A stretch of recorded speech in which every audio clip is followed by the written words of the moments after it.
Assalamualaikum warahmatullahi wabarakatuh. Perkenalkan, nama saya Rihan Slamet Arusdi. Saya dari Teknik Pertanian angkatan 2024 kelas A. NPM saya 2401102441.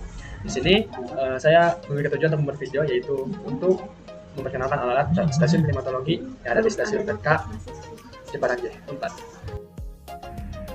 Nah, kita masuk ke alat ukur yang pertama, yaitu Hellman.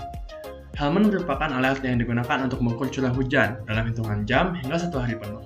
Dalam Hellman ini terdapat beberapa komponen, yaitu ada corong, leher corong, tabung kolektor, pena pencatat, silinder untuk kertas pencatatnya, selang karet, dan ember penadah.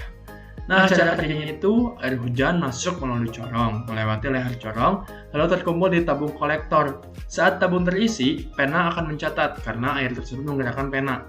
Nah, pena akan mencatat dan akan menuliskan grafiknya di kertas, yang mana kertasnya itu di dalam atau ditempel pada silinder yang akan berputar. Jadi nanti akan berputar terus grafiknya dan penanya juga akan bergerak. Nah, jika tabung sudah terisi penuh, air dialirkan melalui selang karet menuju ember penadah sebagai penambung cadangan. Nah, karena fungsi Hellman ini sangat penting, Hellman ditempatkan di ruang terbuka agar dapat menangkap curah hujan dengan maksimal dan menghasilkan data yang akurat. Nah, alat yang kedua yaitu bernama sangkar cuaca. Sangkar cuaca ini digunakan untuk mengukur suhu, kelembapan udara, dan kondisi cuaca sekitar. Nah, dalam sangkar ini memiliki beberapa komponen penting, yaitu ada termometer maksimum yang diisi oleh air raksa, kemudian termometer minimum yang diisi alkohol, kemudian ada termometer bola basah dan termometer bola kering. Nah, sangkar ini tuh memiliki spesifikasi khusus, yang mana yang pertama harus berwarna putih supaya memantulkan panas. Kemudian harus terbuat dari kayu agar tidak menghantarkan panas. Kemudian dilengkapi ventilasi supaya ada sirkulasi udara. Nah, cara kerjanya ini tuh sebenarnya sangkar cuaca ini berprinsip pada termometernya. Jadi cara kerjanya ya termometer akan mengukur suhu sekitar. Nah, kondisi atau lokasi yang tepat untuk sangkar cuaca ini ialah sangkar cuaca harus dihadapkan ke utara atau selatan supaya tidak terpengaruh langsung oleh sinar matahari. Kalau menghadap timur atau barat, itu nanti tuh akan adanya matahari karena timur tempat terbit matahari dan barat tempat terbenamnya matahari. Nah, kemudian alat yang berikutnya ialah anemometer. Nah, alat anemometer ini digunakan untuk mengukur kecepatan dan arah angin. Nah, di catatannya itu dapat harian, bulanan, hingga tahunan. Nah, dalam anemometer ini terdapat beberapa komponen penting, yaitu ada baling-baling, kemudian ada poros penghubung, serta sistem pencatat digital atau mekanis. Nah, sebenarnya di stasiun klimatologi itu ada dua jenis, ada yang anemometer yang ada siripnya, kemudian ada yang tidak ada siripnya. Kalau yang siripnya itu sekaligus mengetahui arah mata anginnya kemana. Nah, cara kerjanya itu semakin kencang angin bertiup, maka semakin cepat pula putaran cawan atau baling-baling. Nah, yang mana nanti itu baling-baling berputar oleh angin. Nah, nanti otomatis akan terdeteksi oleh alat yang di bawahnya, alat untuk sistem pencatat digital atau mekanisnya. Nah, kalau dilengkapi sirip, jadi diketahui arah mata anginnya itu akan kemana.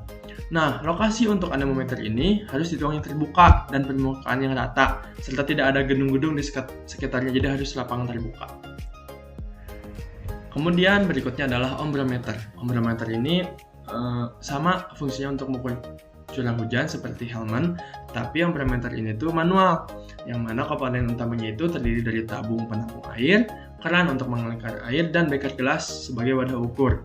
Nah, cara kerjanya itu saat hujan turun tuh air masuk melalui tabung, kemudian dialirkanlah ke beker gelas melalui keran. Nah, volume air terkumpul dalam beker gelas nanti itu akan diukur. Jadi beberapa kali udah penuh di beker gelasnya, udah penuh, ditambahin lagi, diukur, nanti dikalikan berapa kali itu si beker gelasnya itu penuh. Nah, cara kerjanya juga semakin banyak air hujan yang terkumpul, semakin besar pula nilai curah hujan yang tercatat. Nah, alat ini tuh lokasinya harus ditempatkan di permukaan datar dan ruang terbuka agar bisa menangkap air hujan sama seperti Hellman.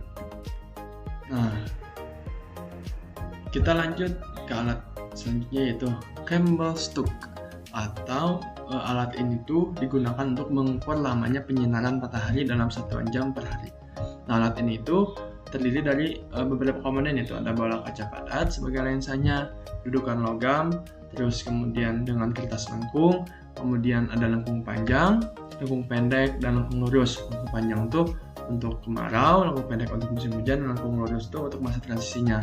Nah, jarak antara skalanya itu 1 cm, mewakili 1 jam. Nah, cara kerjanya itu sederhana sekali, teman-teman. Itu bola kaca menangkap cahaya matahari, lalu memfokuskannya sinarnya ke kertas perekam hingga membentuk bekas terbakar, dan panjang bekas tersebut atau si panjang bekas terbakarnya tersebut menunjukkan lama penyinaran yang terjadi.